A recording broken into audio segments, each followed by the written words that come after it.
Hi, I'm James from Chaosium.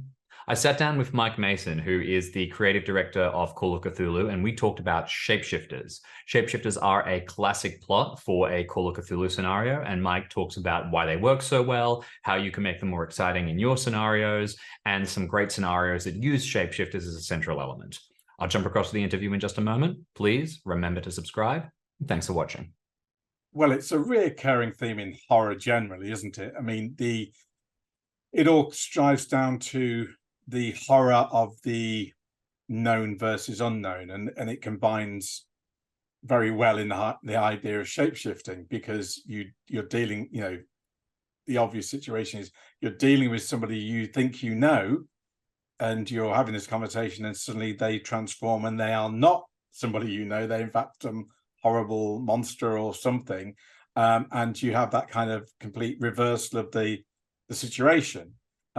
So it's good for that kind of horror that is kind of almost slow burn. In the fact you've got this whole kind of lead in where you're dealing effectively with the enemy without knowing it, and then at a certain point the reveal is made and the penny drops to reveal that what's been going on, everything is a lie, and you've now got to deal with it. So it works very well as a premise in horror, and certainly in Call of Cthulhu scenarios, because of that.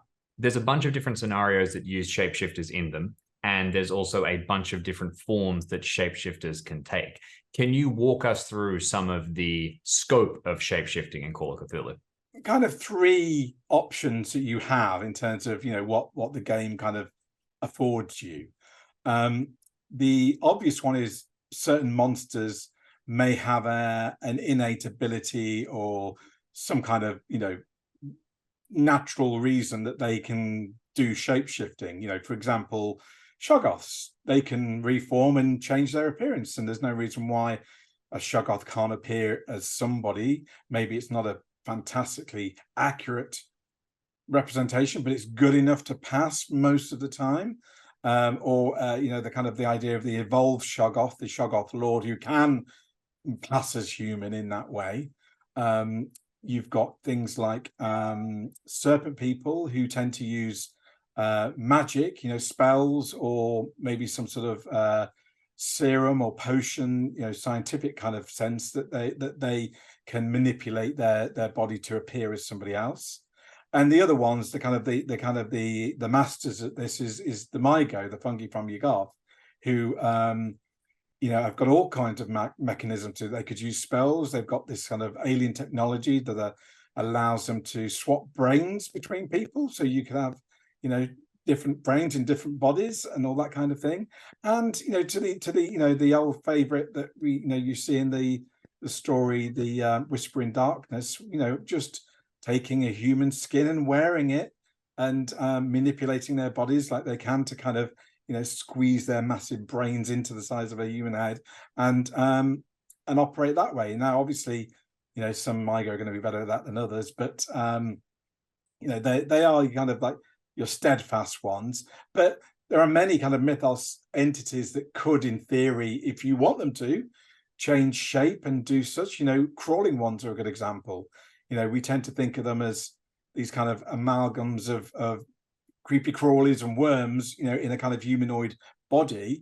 Well, what's to stop a really experienced one kind of manipulating that in such a way that it actually appears like a human skin in parts and so forth? And so you have that wonderful moment when you're talking to somebody and suddenly that bits of worms start falling off them and reveal, and suddenly they collapse into a heap of bugs and beasties. And that's I imagine it would be quite a cool scene to happen. So you've got those are your kind of the monster kind of side of things. The other side that is not often used, actually, this is kind of a fairly clear territory, is kind of artifacts, where an artifact's effect or side effect may cause some sort of physical change in some way, or the perception of someone to be altered, to see somebody who's not there or different to how they appear.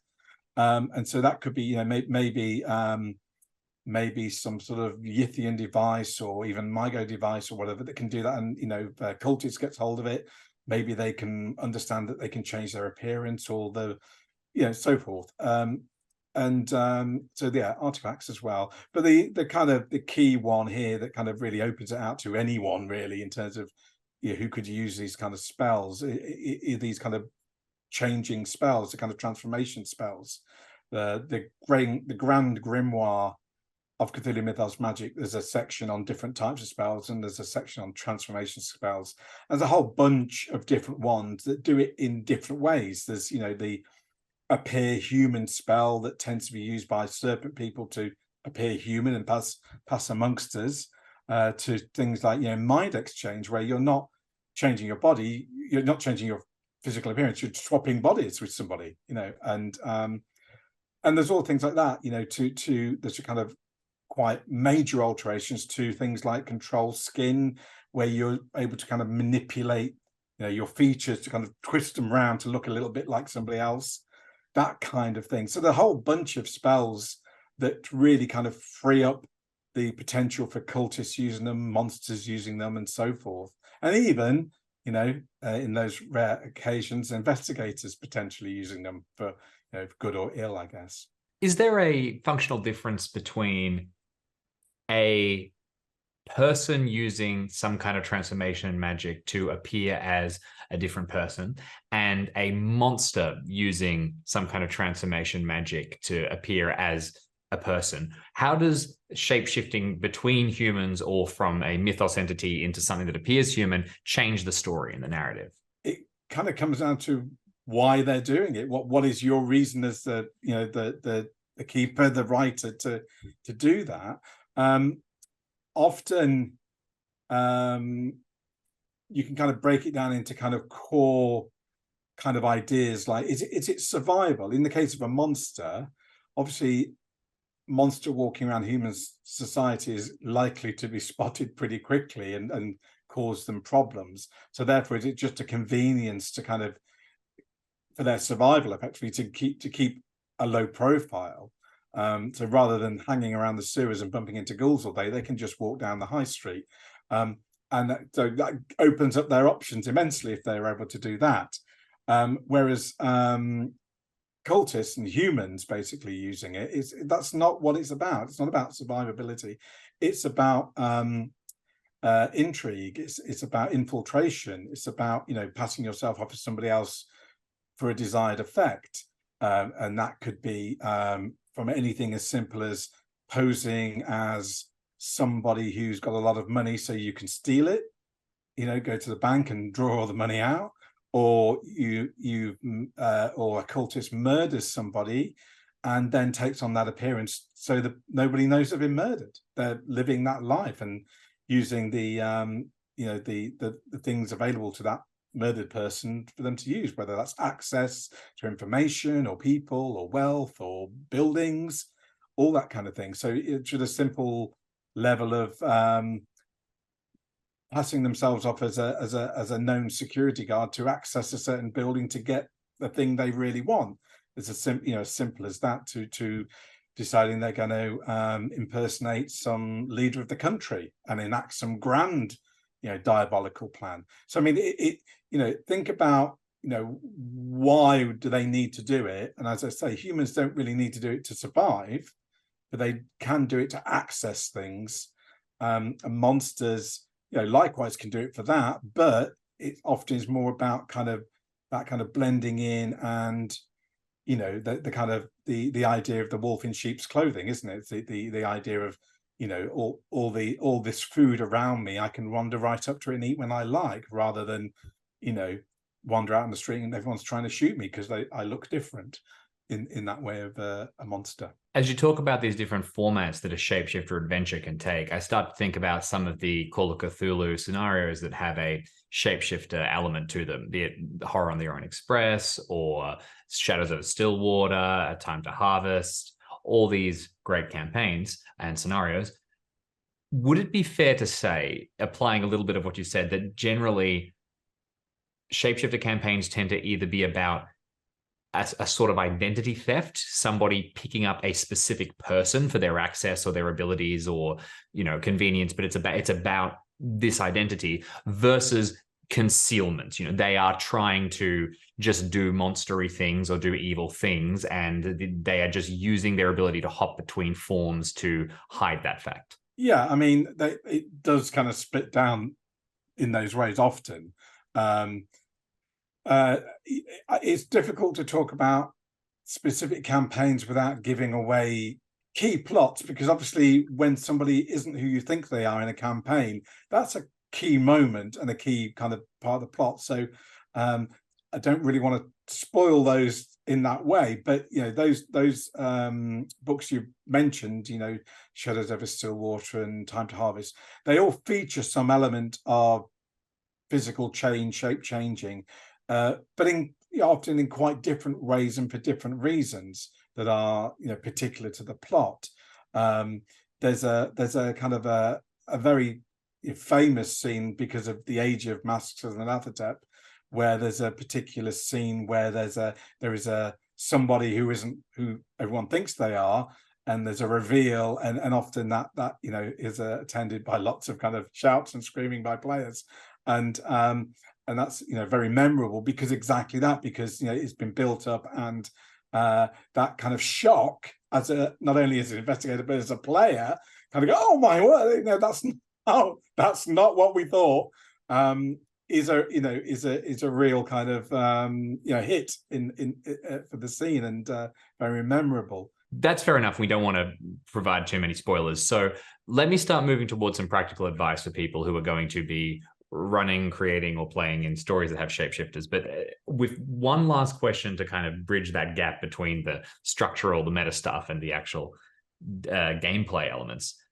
One of the things I know, when you have a shapeshifter, it means that investigators can't come in and shoot problems right away. And although that's never really the point in Call of Cthulhu, there can be a little bit of a drive to just burn down the objective, particularly if you're dealing with newer players or players who are not really sure how to make the most out of horror, make the most out of their investigator getting into a bad situation. Does shapeshifting help in that perspective, in your opinion? Yeah, particularly if the person being impersonated is somebody who is seen as good in a general sense. So they're not a villainous person who they're not impersonating the crime boss who is liable to end up in a shootout at some point. They're impersonating the local vicar or the mayor, or the doctor or the nurse in the hospital, or whatever it may be. So there's somebody who society would frown upon the investigator just gunning down without good reason, or even with a reason. So there's this kind of building a bit of a safeguard to kind of stop them, at the very start at least, to doing that.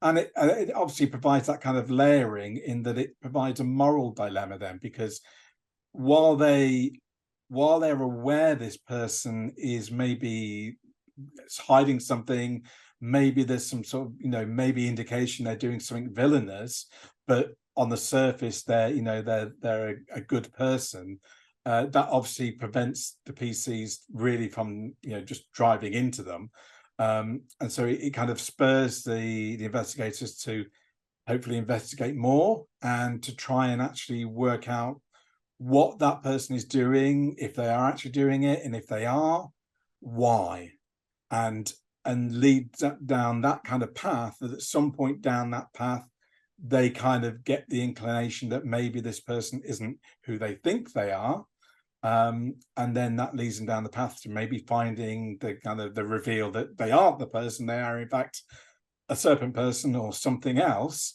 And now they've got to deal with this. And how do we deal with this serpent person who we can't just gun down in the middle of the street? And it creates layers of problems for them to deal with, which obviously is a kind of foundational thing with mystery and horror role playing, is giving the players problems to solve. And that's a kind of a key way of presenting a problem that they can't solve in one blow. They've got to kind of have to do the investigation to actually get them to a point where they have some potential solutions on how to deal with it. Like as simple as 1 hour a day, the serpent person has to return to their normal form, And if we kill them or capture them when they're in their normal form, then the world will see that they're not human. Whereas if we gun them down when they appear as a nurse, they still look like the nurse when they're dead, and we've just been accused of murdering a nurse, kind of thing. So those kind of issues will help to, deepen play in that way. That bridges really nicely over to my next question, which is about some of these solutions that players can encounter. I want to ask your opinion on a few tropes that are really common in shapeshifter stories. What do you think about really obvious giveaways that investigators can look for to find out whether somebody is a shapeshifter or not? I don't want to give away any Call of Cthulhu plots, so I'll give away Battlestar Galactica instead. If all of the characters have a single body type, for example, the Cylons only have so many forms, and once investigators figure out that, they can start to use that in their investigations. What's your opinion on those dead giveaways? I think they work really well for Pulp Cthulhu, and also they work really well if you don't want the transformation to be too mysterious for too long.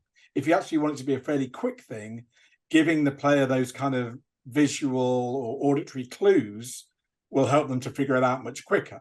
Obviously, if you don't give them any clues like that, then it's going to be much harder to figure out there's actually a transformation involved. I'm always reminded, you mentioned Battlestar Galactica, but I'm older, so I think of the fantastic TV show called The Invaders, which are all about aliens, on Earth in the 1960s, I guess. And the thing about the aliens is they all look completely human all the time. You could never tell them apart from they couldn't bend their little fingers. So it was like that was the clue. And once you worked it out, obviously, you'd get these kind of cutscenes of their little finger. Brilliant. So those kind of things work really well for Pulp, because you want that a little bit of a kind of tongue-in-cheek kind of side to it. But it's not so obvious, the little finger thing, you make a little reference to it early on and you forget about it for a while, and you make a reference again, and let the players kind of let the penny drop for themselves. But those kind of tells are good, because you want to be able to give the players, even in a kind of classic Call of Cthulhu, you want to be able to give them a tell at some point, because you want them to kind of come on the inside and then deal with it as a problem, as we've talked about.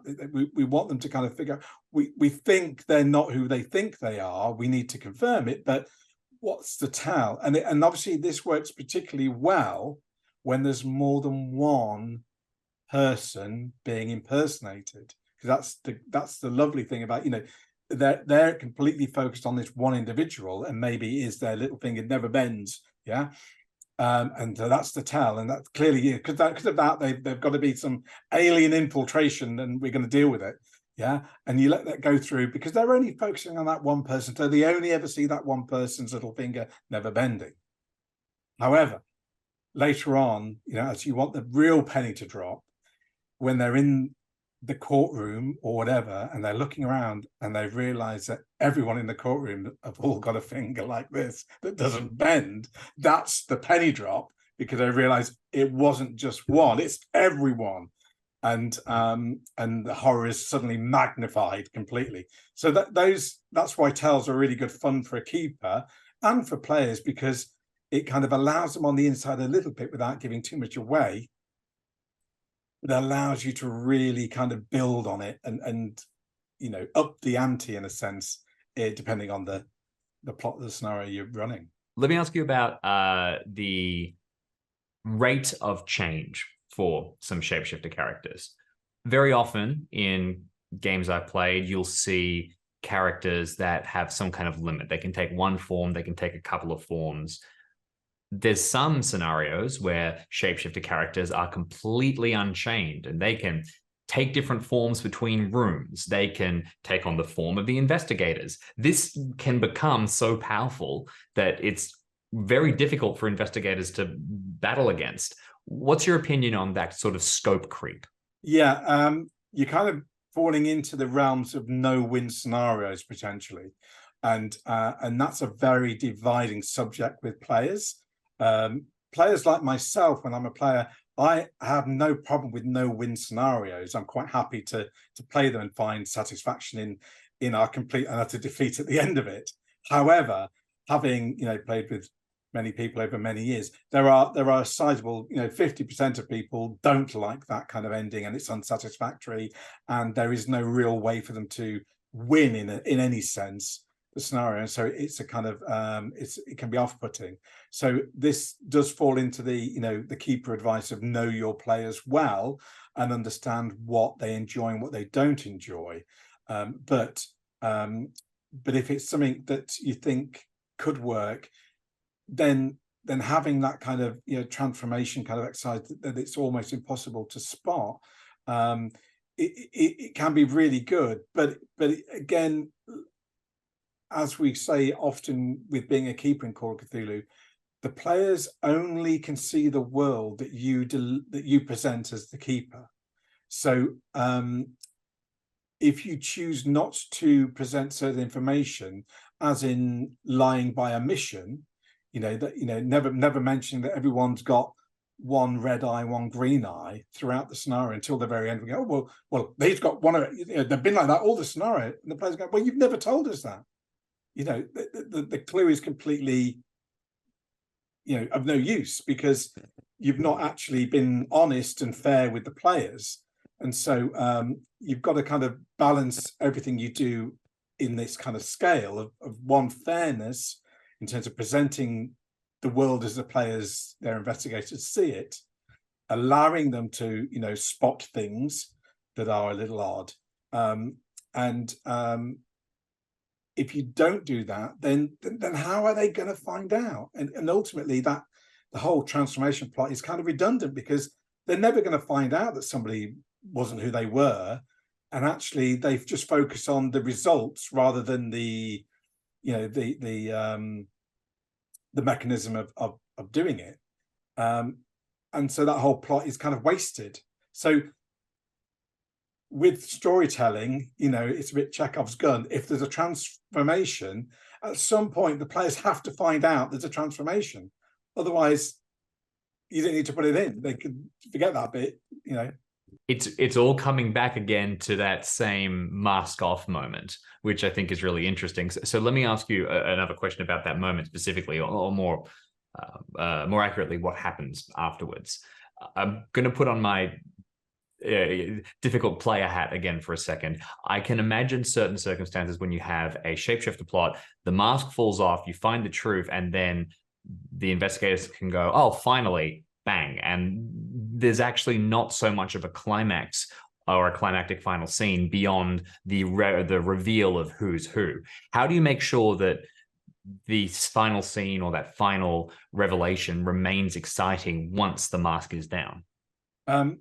There are a range of tools, some of which I've already mentioned. There's no reason why, if the mask is pulled away and they just gun, the person down, why not, in a quirky twist of fate, as they die, they transform back into who they were impersonating, so it looks like the PCs have murdered someone, and then there's a real consequence to the PCs doing that. Equally, mythos monsters and cultists should be prepared for the inevitable, gunfight at some points, and there are spells that should help them.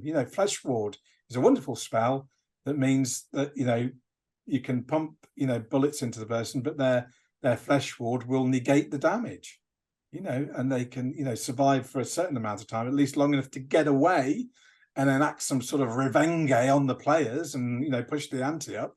So the things like that, about protection, thinking about the consequences of the action, thinking about, playing your villains intelligently. If the players have been true to form, they've probably left some clues themselves at the fact that they're on the trail of this transformed person.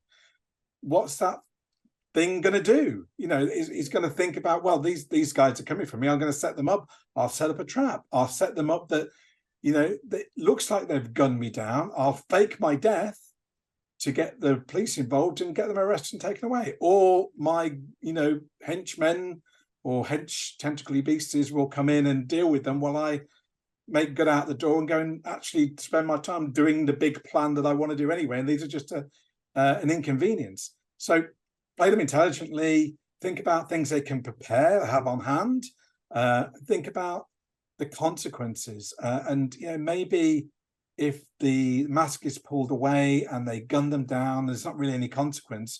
Well, it's at the end. Was that the only one? Did they only transform into one person, or did they manage to somehow, in a wonderful alien scientific way, split their brain into two, and the other half is walking around in the other person they've not figured out has been transformed? Have a kind of a backup plan in a sense. It's the same kind of issues you have about burning down the house. Think about, is that a good ending? Because it might be. And if not, well, what happens next? Think about what happens next and drive that home. So to finish things off with a question that can get people playing their own shapeshifter scenario, a lot of the great shapeshifter content for Call of Cthulhu is actually in campaigns, because that's kind of where shapeshifting stories can shine. You have more time to set things up.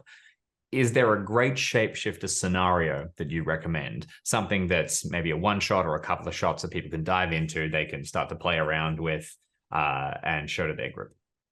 Okay, there aren't, I'm trying to think of my voluminous memory of every Call of Cthulhu written scenario written in the last 41 years, but there aren't many one-shot scenarios that deal with physical transformation in the manner that we're talking about, and it's really because of the answer was in the question that you posed. It works so much better in a campaign where you can actually give it the space and time to play out, and that's really what you need to do with a transformation scenario. In that way, you've got to allow people to become comfortable or think somebody is who they are, and then have the clues to find out they're not who you think they are. And as we say, that really plays better in a campaign. The one scenario that kind of comes to mind as a one shot where, and it's not really transformation, it's more possession, but in Nameless Horrors there's a modern day scenario called The Space Between, and in that there are a bunch of characters who appear one way but hide an inner darkness, shall we say, and even that isn't 100% about transformation, in terms of they don't really change who they are in terms of how they look or appear, but they give the impression of being somebody who they're not, I guess. So that's the closest I can think of. There's probably 10 and 100 that I've completely can't think of at this point in time, but we can name, we already listed off a load of campaigns which feature this, and that's the reason, because it works better in the campaign. So as a maybe little addendum to give another bit of information then, do you have a favorite shapeshifter, a character in the Call of Cthulhu, library that you think is just exciting or cool or anything like that? I've got two that I remember from being a player in those games originally. My first interaction was as a player, and so I had the effect of the reveal of the transformation as a player, and so they stuck with me, and so I really like them. So the classic one I've kind of already mentioned is Masks and Athertep, and there's I won't say too much, but there's a serpent person who is introduced to you, and they don't look like a serpent person to begin with, and so the reveal is very nice. And there's lots of add-on to the reveal that you can go in all sorts of directions after it, and get into even deeper trouble and problems, in the course of that particular interaction. So that one's a favorite. The other one is a slightly more obscure one, which is a modern day, or I should say a modern then campaign, which was called At Your Door, which was originally released in the 1990s. And in that there is, funnily enough, another serpent person, but as this one isn't currently available in a sense, I'll be a little bit more spoilery just to give you an idea. But in that particular scenario, if you're about to play a scenario, stop listening now. But if you're happy to be spoilt, then here's a reveal. So in that particular modern day campaign, in the 1990s, and as in today, there was a particular thing about TV evangelists, and so you have a very popular, very successful fictional TV evangelist who is in fact a serpent person, and I think, I can't remember exactly now, but I'm pretty sure that they quite enjoy the taste of the human flesh. So there's a particularly interesting scene and clues you can find for this TV evangelist munching down on unfortunate people.